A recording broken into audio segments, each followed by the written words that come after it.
છેલ્લા કેટલાય સમયથી સ્માર્ટ મીટરનો કકળાટ સામે આવી રહ્યો છે। ગોરવા વિસ્તારમાં આવેલા ગુજરાત હાઉસિંગ બોર્ડના રહીશો આમ આદમી પાર્ટીના પિંકલ રામીની આગેવાનીમાં વીજ કંપનીની સામે આક્રોશ વ્યક્ત કર્યો હતો અને સ્માર્ટ મીટર હટાવો અને જૂના મીટર લગાવવાની માંગ બુલંદ કરી હતી। ગોરવા વિસ્તારમાં આવેલ ગુજરાત હાઉસિંગ બોર્ડ ખાતે 1200થી વધુ મકાનો આવેલા છે। ત્યાં મધ્યમ વર્ગના લોકો રહે છે। તેઓની ઇન્કમ 12 થી 15,000 રૂપિયા છે। તેઓ આ સ્માર્ટ મીટરનો સખત વિરોધ કરી રહ્યા છે। ત્યારે બીજી બાજુ કોઈ સાંસદ, ધારાસભ્યો કે નગરસેવકો ત્યાં લગાવવામાં આવે નહીં। સાથે જ મધ્યમ વર્ગના લોકોને આ મીટરની ઘણી હાલાકી વેઠવી પડી રહી છે। વધુમાં તેમણે ઉમેર્યું કે 2003માં સરકાર દ્વારા આ કાયદાની શરૂઆત કરવામાં આવી હતી। કોરોના કાળ દરમિયાન આ કાયદો લાવવામાં આવ્યો છે। આજે આ કાયદાને અમલમાં મૂકવામાં આવી રહ્યો છે।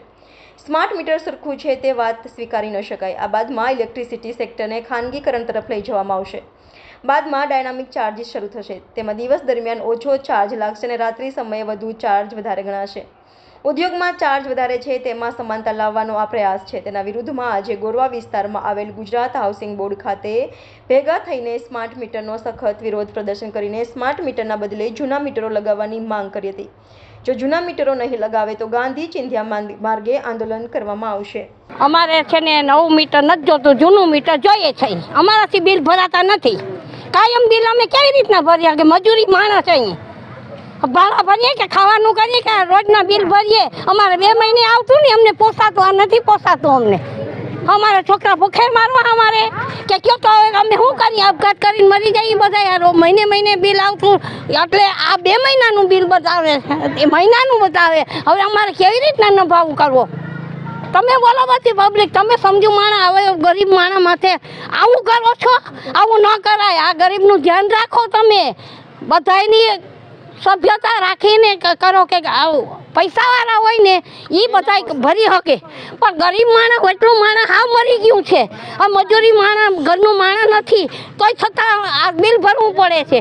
પેટને પાટા દેવું કે બિલને પાટા નથી દેવાતા તો અમારી લાઇટ તરત બંધ થઈ જાય છે। અને હાલની તકે કાયમ અમને લાઇટ હોઈ જાય છે। આજ 2 દિવસે રાતના 1-1:30 વાગે લાઇટ હોઈ જાય છે અને પાછી તેને 4 વાગે લાઇટ આવી। હવે નાના છોકરા અમારા બીમાર પડી જાય, રોવે છે અને કેમ અમારે છાના રાખવા?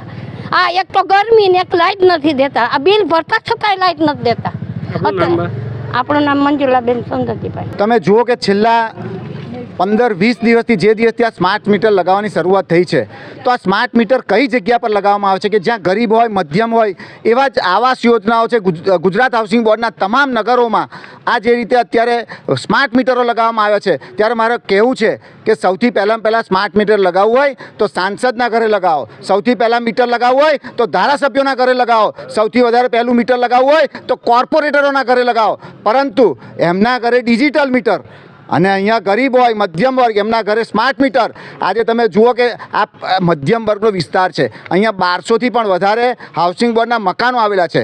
લોકો પેટે પાટા બાંધી અને એક તો મજૂરી કરીને, કાળી મજૂરી કરી અને પોતાના દીકરાની ફીઓ ભરતા હોય છે। એવા સંજોગોની અંદર આજે 15 દિવસની અંદર 2,000 રૂપિયા બિલ આવે એટલે તમે સમજી લો કે આજે 6,000, 7,000 રૂપિયા બિલ આવતું હોય। એક તો ઘરની આવક 10,000 થી 15,000ની હોય અને એવા સમયની અંદર જે રીતે આ લોકોએ MGVCL અને અત્યારે બહુ નવી પાછી કામગીરી શરૂ કરી છે કે ડિજિટલ મીટર પણ સ્માર્ટ મીટર સાથે લગાવવામાં આવશે। તો ભાઈ, સ્માર્ટ મીટર જો તમારે લગાવવાની જરૂર હોય અને ડિજિટલ મીટરની વેલિડિટી 15 વર્ષની છે, તો આ 15 વર્ષની વેલિડિટી છે તો પછી શાના માટે જો તમે એવું કહેતા હોય કે બંને મીટર એક સરખા ચાલે છે, તો જો આની 15 વર્ષની ડિજિટલ મીટરની વોરંટી ગેરંટી છે તો અમારી માંગ છે કે અમને જૂના મીટર પાછા આપો। જો પાછા નહીં આપવામાં આવે તો અહીંના હાઉસિંગ બોર્ડના તમામ 1200 મકાનના રહીશો આગામી દિવસે ગાંધી ચિંધ્યા માર્ગે આંદોલન પણ કરશે।